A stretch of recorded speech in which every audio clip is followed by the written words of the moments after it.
gotta keep reading, 'cause this book's gonna be a good book.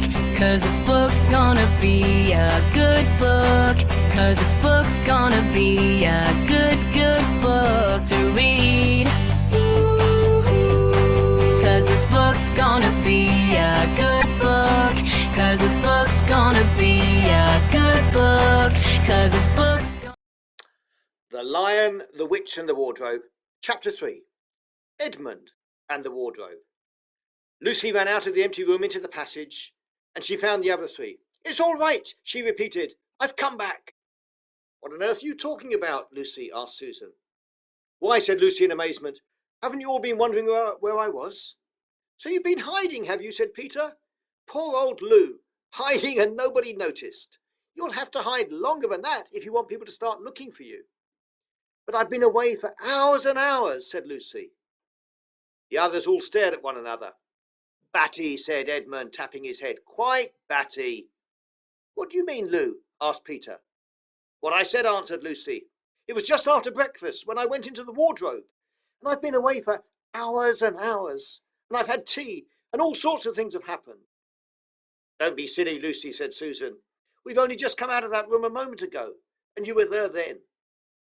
"She's not being silly at all," said Peter. "She's just making up a story for fun, aren't you, Lou? And why shouldn't she?"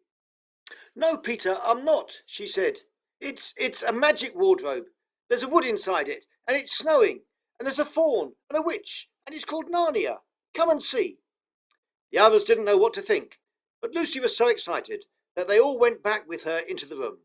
She rushed ahead of them, flung open the door of the wardrobe and cried, "Now, go in and see for yourselves." "Why, you goose," said Susan, putting her head inside and pulling the fur coats apart. "It's just an ordinary wardrobe. Look, there's the back of it." And everyone looked in, pulled the coats apart, and they all saw, Lucy herself saw, a perfectly ordinary wardrobe. There was no wood, no snow, only the back of the wardrobe with hooks on it. Peter went in, rapped his knuckles on it to make sure it was solid. "Jolly good hoax, Lou," he said as he came out again. "You'd really taken us in, I must admit. We half believed you."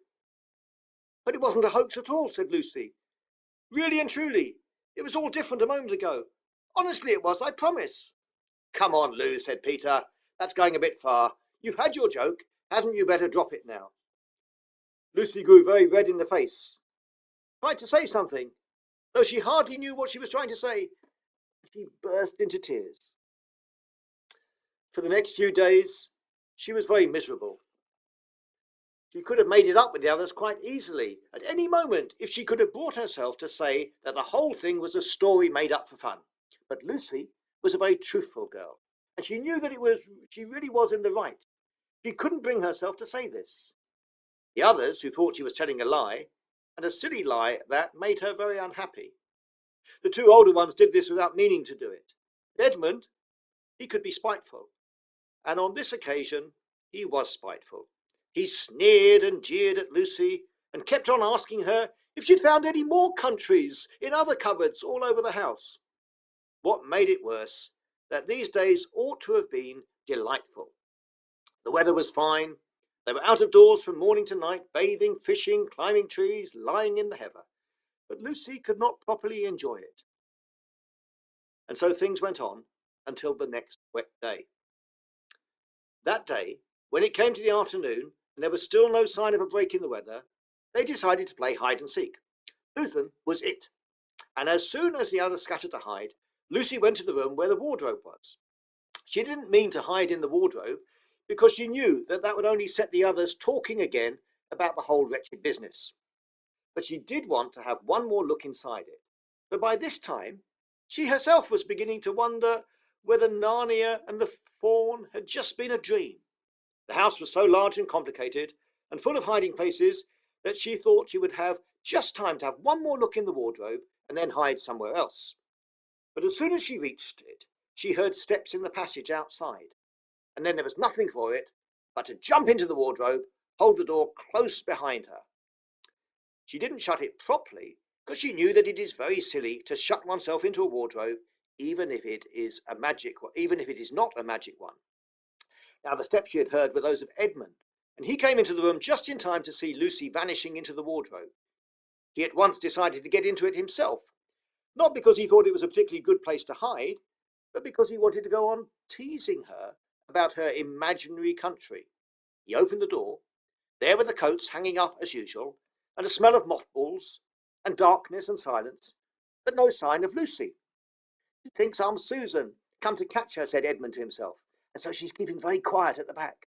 He jumped in and he shut the door, forgetting what a very foolish thing this is to do. Then he began feeling around for Lucy in the dark. He had expected to find her in a few seconds. He was very surprised when he didn't. He decided to open the door again and let in some light, but he couldn't find the door either. He didn't like this at all. He began groping wildly in every direction. He even shouted out, "Lucy! Lou, where are you? I know you're here." There was no answer, and Edmund noticed that his own voice had a curious sound. Not the sound you expect in a cupboard, but a kind of open-air sound. He also noticed that he was unexpectedly cold, and then he saw a light. "Thank goodness," said Edmund. "The door must have swung open of its own accord." He forgot all about Lucy, went towards the light, which he thought was the open door of the wardrobe.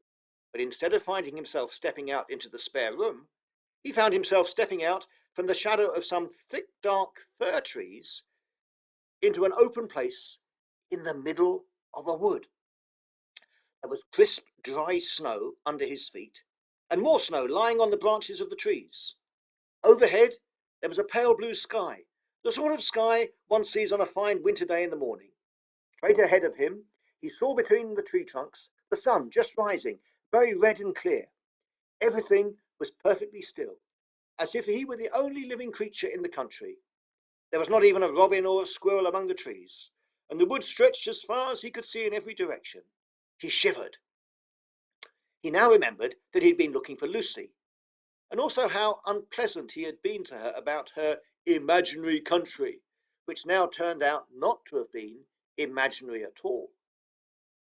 He thought that she must be somewhere quite close, so he shouted, "Lucy! Lucy! I'm here too! Edmund!" There was no answer. "She's angry about all the things I've been saying lately," thought Edmund. And though he did not like to admit he'd been wrong, he also did not much like being alone in this strange, cold, quiet place. So he shouted again, "I'm sorry, Lou. I'm sorry I didn't believe you. I see now you were right all along. Do come out. Make it, Pax." Still there was no answer. "Just like a girl," said Edmund to himself, "sulking somewhere. Won't accept my apology." He looked round him again, and he decided he didn't much like this place, and he'd almost made up his mind to go home, when he heard, very far off in the wood, a sound of bells. He listened, and the sound came nearer and nearer, and at last there swept into sight a sledge drawn by two reindeer. The reindeer were about the size of Shetland ponies, and their hair was so white that even the snow hardly looked white compared with them. Their branching horns were gilded and shone like something on fire when the sunrise caught them. Their harness was of scarlet leather and covered with bells. On the sledge, driving the reindeer, sat a fat dwarf, who would have been about 3 feet high if he'd been standing. He was dressed in polar bear's fur, and on his head he wore a red hood with a long gold tassel hanging down from its point. His huge beard covered his knees and served him instead of a rug. But behind him, on a much higher seat in the middle of the sledge, sat a very different person. A great lady, taller than any woman that Edmund had ever seen. She also was covered in white fur up to her throat, and she held a long straight golden wand in her right hand, and wore a golden crown on her head. Her face was white, not merely pale, but white, like snow, or paper, or icing sugar, except for her very red mouth. It was a beautiful face in other respects, but proud and cold and stern. The sledge was a fine sight as it came sweeping towards Edmund, with the bells jingling and the dwarf cracking its whip, and the snow flying up on each side of it. "Stop!" said the lady, and the dwarf pulled the reindeer up so sharp that they almost sat down. Then they recovered themselves and stood champing their bits and blowing. In the frosty air, the breath coming out of their nostrils looked like smoke. "And what, pray, are you?" said the lady, looking hard at Edmund. Um, um, my name's Edmund," said Edmund, rather awkwardly. He did not like the way she looked at him. The lady frowned. "Is that how you address a queen?" she asked, looking sterner than ever. "I beg your pardon, your majesty. I didn't know," said Edmund. "Not know the Queen of Narnia?" cried she. "Ha! You shall know us better hereafter. But I repeat, what are you?" "Please, your majesty," said Edmund, "I don't know what you mean. I'm at school. At least I was. But it's the holidays now." Cause this book's gonna be a good book. Cause this book's gonna be